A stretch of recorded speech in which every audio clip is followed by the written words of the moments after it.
Lockdown friends. Janakipur नामक गांव में दिनेश और रमेश नाम के दो दोस्त रहा करते थे। वे कॉलेज के करीबी साथी थे।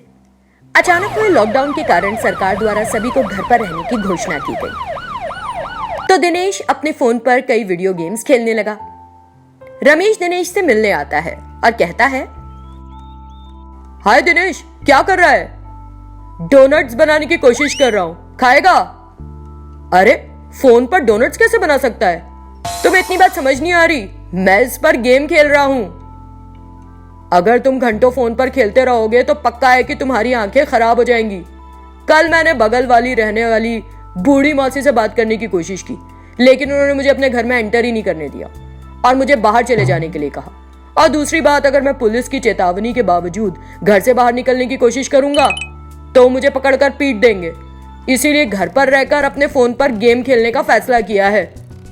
हाँ यार, मैं भी इस लॉकडाउन से घर पर बैठे रहने से बुरी तरह परेशान हूँ, लेकिन क्या कर सकते हैं। किसी से जाकर बात करने की कोशिश करता हूँ तो कोई जवाब ही नहीं देना चाहता। ये बताने पर भी कि मैंने सैनिटाइजर इस्तेमाल किया है वे सुनते ही नहीं और मुझसे बचकर निकल जाते हैं। मैंने अपनी बाइक में पूरा पेट्रोल भराया है, चल घूम कर आते हैं। चल चले। ऐसा सोचकर वे दोनों बाइक पर सवार होकर घूमने लगते हैं और कुछ दूर जाने के बाद पुलिस की गिरफ्त में आ जाते हैं। क्या हमने माइक पर यह घोषणा नहीं की थी कि कोरोना के दौरान लोगों को बाहर नहीं आना चाहिए? तुम बिना मास्क के कैसे बाहर आ गए? सर, मास्क मेरी जेब में है। जेब में क्या कर रहा है? क्या एक और छोटे मास्क को पैदा कर रहा है? ये तुम्हारे चेहरे पर होना चाहिए ना। बेवजह बाहर क्यों घूम रहे हो तुम लोग? मना किया है ना हम लोगों ने। बाहर आने में क्या मजा आता है? खाना हजम नहीं होता है क्या? हम घर पर नहीं रह पा रहे हैं सर। तुम्हारा मास्क कहां है? दिनेश से पूछने पर उसने कहा, मैंने गाड़ी से बांध दिया है सर। वाह, बहुत बढ़िया। तो तुमने ध्यान रखा कि बाइक कोरोना से संक्रमित ना हो जाए, लेकिन अगर तुम्हें कुछ हो गया तो मेरे ख्याल से तुम्हें ज्यादा फर्क नहीं पड़ेगा। ऐसी बात नहीं है सर। ऐसा लगता है कि हम जितना ज्यादा कोरोना से डरेंगे उतना ज्यादा संक्रमित होने का डर है, इसलिए नहीं पहना सर। तो तुम्हारा मतलब है कि मास्क पहनने से लोग कोरोना से संक्रमित हो रहे हैं? जब हम कहते हैं कि खुशी खुशी खाना खाओ और घर पर रहो, तो तुम लोग हाजमा ठीक करने के लिए बाहर घूमने लगते हो। उन्होंने उनकी जबरदस्त पिटाई करनी शुरू कर दी। रमेश और दिनेश दोनों दर्द से चिल्लाने लगे। फिर भी पुलिस वाले नहीं रुके और उन्हें छठी का दूध याद दिला दिया। वे बाइक छोड़कर बिना पीछे देखे अपने घर की ओर भाग गए। घर पहुंचकर, बेवकूफ, मैं घर पर अपना वीडियो गेम खेलकर खुश था, लेकिन तुम बाहर जाने के अपने बुरे आइडिया के साथ आ गए और पुलिस वालों ने पिटाई कर करके हमारी इमली की चटनी बना दी। दोस्त के नाम पे धब्बा है तू। अरे तो क्या हो गया? अगर मैंने तुम्हें बाहर आने के लिए कहा तो तुम मुझसे अधिक समझदार समझते हो ना खुद को, तो मना करना चाहिए था। मैंने अपने पिता से भी कभी इतने बुरे तरीके से नहीं पिटाई खाई। आज मैं सिर्फ तुम्हारी वजह से पुलिस से पिट गया। बड़े बड़े गांव में ऐसी छोटी मोटी पिटाई होती रहती है यार। चलो कल फिर से बाहर जाकर पार्टी करेंगे। अगर तुम मेरे सामने 1 मिनट और खड़े रहोगे तो मैं भी तुम्हें पुलिस वालों की माफिक पीट दूंगा, समझ लेना। तुमने मेरी इंसल्ट करने की हिम्मत कैसे की? हाँ क्या? मैं बहुत थक गया हूं यार, सही से इंसल्ट भी नहीं कर पाऊंगा आज तो। पहले अपनी बाइक पुलिस से वापस लेने के बारे में सोचो। पापा को पता चल गया तुम्हारे तो पिटाई लगेगी। मेरी किस्मत ही इतनी खराब है तो मैं क्या कर सकता हूँ। रमेश उस दिन के वाकये के बारे में सोचते सोचते मुस्कुराता हुआ बेशर्मों की तरह वहां से चला गया। सिरीपुर नामक गांव में जानकी और मैथिली नाम की मध्यम वर्गीय माँ और बेटी रहती थी। एक दिन मैथिली ने टीवी पर देखा और अपनी माँ से इस तरह कहा, माँ, जब मैं टीवी देख रही थी ना तो उन्होंने कुछ बताया था। क्या बताया था? हमारे गांव में ना कई लोग छूत की बीमारी से पीड़ित हैं। उन्हें कई तरह की मुश्किलों का सामना करना पड़ रहा है और उनके पास खाने के लिए भी कुछ नहीं है। हाँ मैथिली, मैंने तुमको इतने दिनों तक नहीं बताया क्योंकि अगर तुम इसके बारे में जानती तो तुमको डर लग सकता था। इस भयानक बीमारी से गांव के कई लोग बहुत पीड़ित हैं। माँ, बहुत से लोग ना बाहर भूखे मर रहे हैं। हाँ बेटी, लेकिन हम क्या कर सकते हैं? चलो ना, खाना बनाते हैं और सबको खिलाएंगे माँ। तुम्हारा ख्याल अच्छा है, तुम भी अपने पिता की तरह गरीबों को खाना खिलाना चाहती हो। तो आ जाओ, मेरी थोड़ी मदद करो। चलो खाना बनाते हैं और सबको खिलाते हैं। जानकी और मैथिली रसोई में चली गई और खाना बनाने लगी। उन्होंने कुछ ही समय में खाना बना भी लिया। माँ, हमने खाना तो बना लिया, लेकिन हम इतना सारा खाना लेकर कैसे जाएंगे? तुम चिंता मत करो मैथिली, हमारे पास बाहर खींचने वाली गाड़ी खड़ी है ना, आओ हम सारा खाना उसमें रखकर ले चलते हैं। फिर दोनों ने सारा खाना गाड़ी पर रख लिया और बीमार और भूखे लोगों को खाना खिलाने लगी। उनकी सेवा देखकर मलया नाम के एक व्यक्ति ने जानकी से कहा,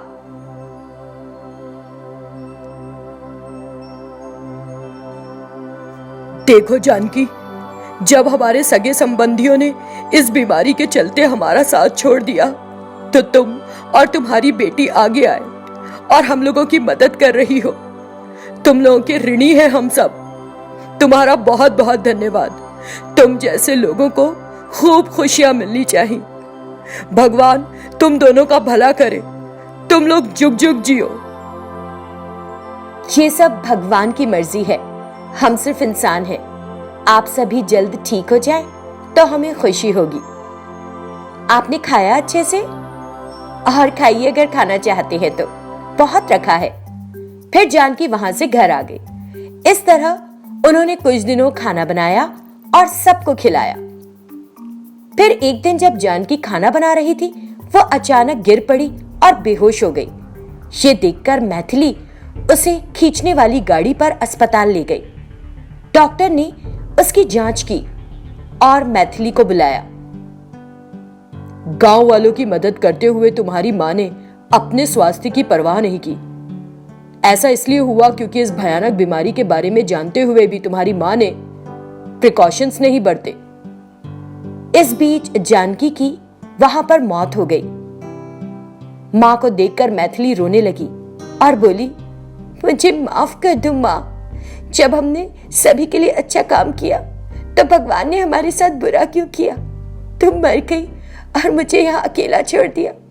जब तुम्हारी तबीयत ठीक नहीं थी तब तुम सबको खिला रही थी, लेकिन भगवान ने तुम जैसी महान औरत को अपने पास इतनी जल्दी बुला लिया। उठो मां, उठ जाओ।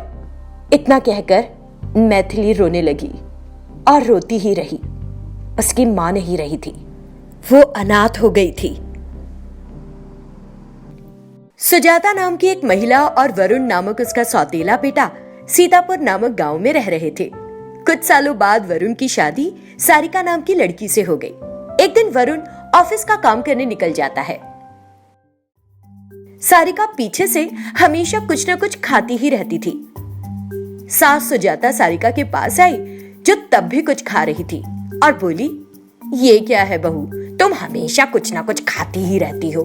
तुम्हारी उम्र की लड़कियां नौकरी कर रही हैं और पैसा कमा रही हैं, लेकिन तुम हमेशा एक राक्षस की तरह खाती रहती हो बस, और फिर तब तक के लिए सो जाती हो जब तक ये पच ना जाए। ये अच्छी बात है क्या?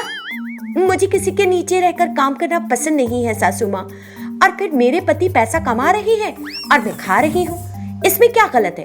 ठीक है, ये तुम्हारे पति का पैसा है, लेकिन अगर तुम इस तरह बैठकर खाओगी तो कुछ नहीं बचेगा।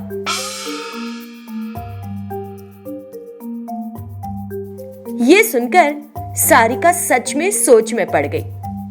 मेरी सास ने जो कहा वो भी सच ही है, कुछ गलत तो नहीं कहा। इतना सोचकर उसने अपनी सास से कहा, किसी और के नीचे काम करने की बजाय हमें अपना व्यवसाय शुरू करना चाहिए सासू माँ। पहले घर पर खाना और सोना बंद करो और कुछ काम करना सीखो। ये सुनकर सारिका अपनी सहेली गीता के पास गई। क्या सारिका, तुम तो हमेशा मुस्कुराती रहती थी, क्या हो गया? आज इतनी सुस्त क्यों लग रही हो? सारिका ने उसे बताया कि क्या हुआ, और सुनकर उसे बहुत दुख हुआ। सुनो सारिका, परेशान मत हो। इन दिनों व्यापार शुरू करना कोई बड़ी बात थोड़ी ही है, लेकिन तुमको ये जानना होगा कि क्या व्यापार करना मुनाफा देगा। बस इतना ही। मैं तुमको एक सुझाव देती हूँ। पेट्रोल की कीमतें इन दिनों आसमान छू रही हैं। हमारे गांव के पास कोई पेट्रोल स्टेशन नहीं है। मुझे लगता है कि अच्छा होगा यदि तुम हमारे गांव में पेट्रोल बेचना शुरू करो। ये सुनकर सारिका पड़ोस के गांव में पेट्रोल स्टेशन पर गई और पेट्रोल ले आई। फिर उसने उसकी असल कीमत से 10 रुपए अधिक बढ़ाकर उस पेट्रोल को बेचना शुरू कर दिया।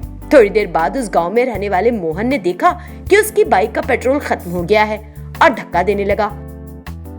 सारिका भाभी, क्या आप पेट्रोल बेच रही हैं? आप बहुत अच्छा काम कर रही हैं। मैं इस बात से चिंतित था कि इस बाइक को 10 किलोमीटर कैसे ढकेल कर ले जाऊंगा, लेकिन आपने हमारे गांव में ही पेट्रोल बेचना शुरू कर दिया।